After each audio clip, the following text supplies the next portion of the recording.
Olá, tão queridíssimos e queridíssimas escribas, como é que vocês estão? Linda essa obra linda que é Gabriela Cravo Canela, de Jorge Amado. E hoje a gente vai continuar nossa pesquisa, nosso estudo, nossa leitura dessa obra assim, ímpar da nossa literatura. E fazendo uma pequena retrospectiva da aula passada, a gente viu algumas técnicas da não ficção na ficção de Jorge Amado, né? Fomos lá beber em Bernardo Bueno, em Fred Linardi, que a gente ainda vai poder se aprofundar mais na live do dia 30 de junho. E hoje a gente vai investigar um assunto muito interessante, porque, como eu falei já em outras aulas, a gente sempre pesquisa um tema que tem a ver com aquele livro, né? Além de retirar as técnicas do livro, do próprio livro, né? Nós temos grandes manuais de escrita criativa no Brasil e no mundo, mas é muito interessante a nossa proposta de retirar as técnicas do próprio livro. A gente gosta também de fazer relação com aquelas técnicas, aquele livro, com outras áreas de conhecimento, outras áreas de arte, né? Isso enriquece o nosso estudo, isso faz com que a gente veja outros detalhes, aprecie outros caminhos para enlarguecer o nosso escrever. E hoje a gente vai investigar esses mundos de dentro de Melanie Klein e a aprendizagem do afeto em Jorge Amado. Lembre-se que a gente falou um pouco sobre a teoria dos afetos lá no módulo de Vinícius, né? A gente vai trazer dois estudiosos de Melanie Klein, que está nessa revista que vocês têm no material de apoio, que é muito interessante esse artigo desses dois estudiosos, né? Dois pesquisadores, que é o Elias e a Elizabeth Barros. Então, o que é que eles dizem? O mundo interno, é preciso dizer, não é apenas o reflexo subjetivo do mundo externo, sua representação em duplo. Jean Laplanche, um dos grandes mestres da psicanálise contemporânea, comenta: estas imagens internas não são a lembrança de experiências reais mais antigas, são o depósito introjetado dessas experiências, mas modificado pelo próprio processo de introjecção. Então, o que é que Melanie Klein ela tinha como teoria? Ela tinha a teoria que a criança ela projeta no objeto dela, né, no terceiro, na mãe, a princípio na mãe, depois em outros personagens, ela projeta aquelas cores que ela tem dentro de si, certo? Aquele imago que ela tem dentro de si, aquele sentimento que ela tem em relação àquele personagem, àquela pessoa, no caso a mãe, e ela recebe de volta aquela impressão, aquela projeção modificada. E aí fica nesse contínuo de projeção e introjecção para sempre, até a fase adulta. Então, é isso que nós vamos aplicar no nosso romance de Jorge Amado, principalmente na personagem principal, que é Gabriela. Gabriela era de uma liberdade ímpar. Ela não tinha esses limites que normalmente as sociedades elas estabelecem, né? E ela não se enquadrava, né? Um dos personagens diz que ela era como se fosse uma flor que Nassib, ao casar com ela, queria prendê-la num vaso, né? Então ela não tinha essa condição de cerceamento da liberdade, ela era muito livre, né? Então esse trecho que eu achei muito interessante, que é um trecho em que ela estava já casada com Nassib, já toda enquadradinha, e ela está voltando para casa, vestida de fustão, enfiada em sapatos, com mesa e tudo. Em frente à igreja, na praça, crianças brincavam brinquedos de roda. Percebam a linguagem de Jorge Amado, né? Ele vai se adaptando a essa situação. Gabriela ia andando, aquela canção ela cantara em menina. Parou escutar, a ver a roda rodar, antes da morte do pai e da mãe, antes de ir para a casa dos tios.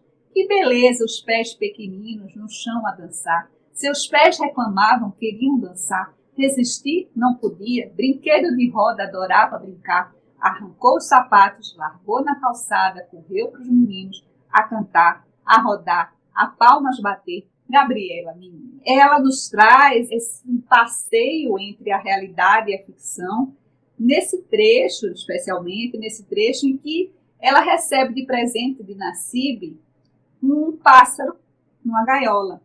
E ela começa a investigar ali, né, exatamente a questão da liberdade, ela se sentindo tão presa, né? Mas, ao mesmo tempo, a imaginação. Então, é uma cena que ela vai falar de uma realidade que a gente não sabe se é realidade ou se ela está imaginando. Quando Nassib partiu, ela sentou-se ante a gaiola. Seu Nassib era bom, pensava ela, tinha ciúmes. Riu, enfiando o dedo por entre as grades. O pássaro, assustado, fugiu. Tinha ciúmes, que engraçado, ela não tinha. Se ele sentisse vontade, podia dormir com outra. No princípio, fora assim, ela sabia. Deitava com ela e com as demais. Não se importava. Podia ir com outra. Não para ficar, só para dormir. Seu Nassib tinha ciúmes. Era engraçado. Que pedaço tirava se Josué lhe tocava a mão? Se seu Tonico, beleza de moço, tão sério na vista de seu Nassib, nas suas costas tentava beijar-lhe o cangote. Se seu Epaminondas pedia um encontro, se seu Ari lhe dava bombons, pegava em seu queixo. Com todos eles dormia cada noite, com eles e com os viantes também, menos seu tio, nos braços de seu Nassib. Ora com um, ora com outro, por mais das vezes um menino bebinho e com seu Tonico. Era tão bom, bastava pensar. Então, ela dá uma dica, no caso, Jorge Amado dá uma dica da traição de Gabriela com Tonico, certo? Sem dizer, né, se a gente saber se era já ela dando dica ou se era a imaginação somente de Gabriela. Por isso que eu digo que ela está navegando entre a realidade e a ficção. E eu percebo essa grande, vamos dizer, manifestação da liberdade feminina de Jorge Amado, principalmente em 3 personagens principais. A Gabriela, a Malvina, que é a filha do coronel Melk, né? E também a Glória, que é a amante lá do coronel Coriolano Ribeiro. A gente percebe em Malvina, no caso, essa manifestação de liberdade feminina. Tudo bom, já estávamos quase nos anos 60, quando Jorge Amado escreveu, mas mesmo assim é bem avançado para a época, né? Essa necessidade de liberação da mulher. E quando ele vai retratar isso nos anos 20, 1925, né, que é quando ele traz a história, o recorte da história, é muito interessante, porque vai além do tempo mesmo, né? Então, Malvina, ela se apaixona não, ela na realidade ela procura nesse engenheiro que vai resolver a questão da barra lá no Ilhéus, né, para os navios poderem entrar com facilidade, ela encontra nele uma saída de Ilhéus.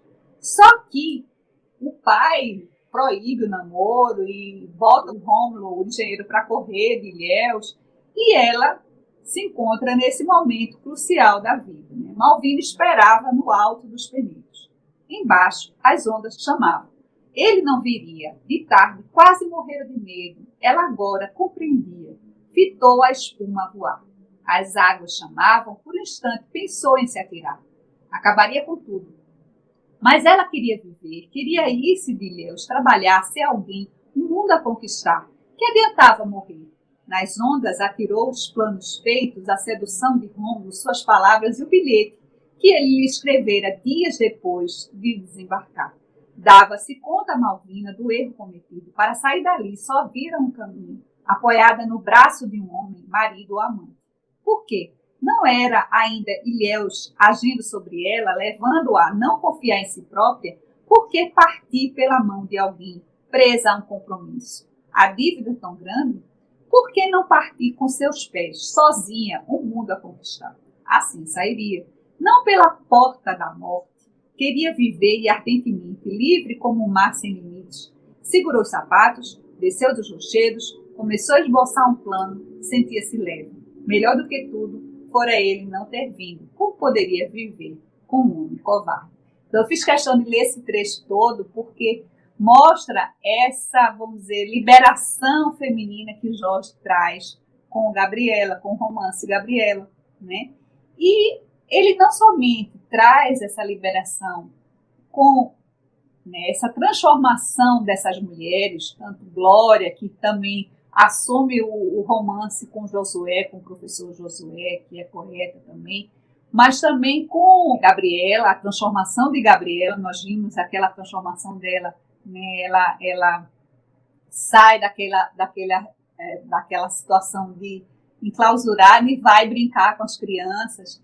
E Malvina, né, quando ela decide tomar conta da própria vida, das próprias rédeas da vida, né, e ela consegue fugir lá no internato, na escola que ela vai ser colocada a pulso pelo pai, e começa a vida dela. Então, ele nos traz essa liberação da mulher, né? Isso a gente trazendo lá para os mundos de dentro de Melanie Klein, né? Esses mundos internos em eterna transformação que Melanie Klein nos traz. A transformação não somente dessas personagens femininas, mas também dos personagens masculinos, principalmente Nassib. Porque Nassib, quando ele encontra a Gabriela com o Tonico, ele quase enlouquece, quase mata, vamos dizer assim, os dois, mas ele quebra um ritual que está lá logo no início do romance, que é o ritual do marido ter o direito de matar a mulher que o trai, né? Na verdade, ele vai se transformando, Nassib, ele vai se transformando, ele vai aceitando essa liberdade de Gabriela, né? Ele vai compreendendo o outro, ele vai se colocando no lugar do outro, que é uma coisa que a gente tem feito muito nesse período assim de pandemia, nesse período de enclausuramento em si, enclausuramento em nossas casas, né? Isso nos faz refletir bastante, né, sobre essa necessidade de compreender o outro, de perdoar, né? Então, essa cena, que é a cena final, eu acho belíssima, que é quando ele percebe que mudou, né? Foi depois da sexta, antes da hora do aperitivo da tarde. E chega esse gringo pedindo uma cachaçazinha. Ele já estava com Gabriela novamente, já não eram mais casados, mas aí o gringo não tinha dinheiro para pagar. E aí deu para ele uma sereia, um brochezinho em forma de sereia dourada. E aí, Nassib, né, tomou da garrafa de cachaça, encheu um copo de vidro grosso, o marinheiro suspendeu o braço, saudou em sueco, emborcou em 2 tragos, cuspiu. Nassib guardou no bolso a sereia dourada, sorrindo. Gabriela riria contente, diria gemer, precisava não, moço bonito, né? Então, assim, veja a transformação que Nassib passa, essa compreensão, né, de que é coisa pequena ficar se prendendo, né, nessas coisas que realmente não é fácil, mas que a liberdade de Gabriela era maior do que tudo isso. E as casas de Jorge Amado, que não era apenas uma casa, são várias casas, né? Ele tem a Casa Museu em Ilhéus, tem a Casa Museu em Salvador. No próprio romance, parece que Jorge Amado ele está descrevendo a própria casa, porque lá na página 184 do nosso romance, ele vai falar sobre a casa do coronel Ramiro Bastos, né? Pesadas cadeiras austríacas, de altar espaldar, negras e torneadas, o couro trabalhado a fogo. E quando a gente vai lá no museu, quando a gente visita, mesmo que virtualmente, o museu lá de Jorge Amado de Ilhéus, a gente vê, né, essas cadeiras, né, as mesmas cadeiras da Gabriela, né, do romance. E Jorge Amado teve várias casas, né? Ele nasceu em Ferradas, no distrito de Itabuna, passou a infância e a adolescência, né, entre Ilhéus e Salvador, mudando-se jovem adulto para o Rio de Janeiro. Lá na Cidade Maravilhosa, começa a escrever junto à novela Lenita, em parceria com Dias da Costa e Edson Carneiro. Publica O País do Carnaval, Jubiabá, Capitães da Areia, Terras do Sem Fim, sendo considerado um dos principais expoentes do regionalismo de 1930. Entra para o Partido Comunista, eleito deputado federal, mas tem seu mandato cassado em 1948. E aí ele parte no exílio voluntário para Paris com a sua segunda esposa, Zélia Gattai, e lá, assim, a partir de Paris, ele começa a escrever Gabriela, né? E outros romances, como Tenda dos Milagres, e inaugura esse imaginário do Brasil tropical. Ele traz à tona esse Brasil tropical que foi tão cantado, né, com essas casas grandes, de miscigenação racial, sincretismo religioso, tão cantado pelo nosso Gilberto Freire. Então, na live, vocês se preparem que vai ter mais dicas de filmes, a gente vai ter o nosso famoso exercício de desbloqueio. Lembre-se que quando vocês mandam o exercício de desbloqueio para o nosso e-mail, vocês recebem certificado de participação, né? Então, assim, participem, vão para a live, participem da live, interajam, façam perguntas, né? Que é muito enriquecedor para todos nós. Eu acho que todos ganham. Eu, particularmente, ganho muito, né? E eu acredito que vocês também, nessa troca de conhecimento, nessa troca de ficção, de literatura, de poesia, né? De mundos de dentro. Então, até lá, meus queridos e minhas queridas, um abraço bem grande.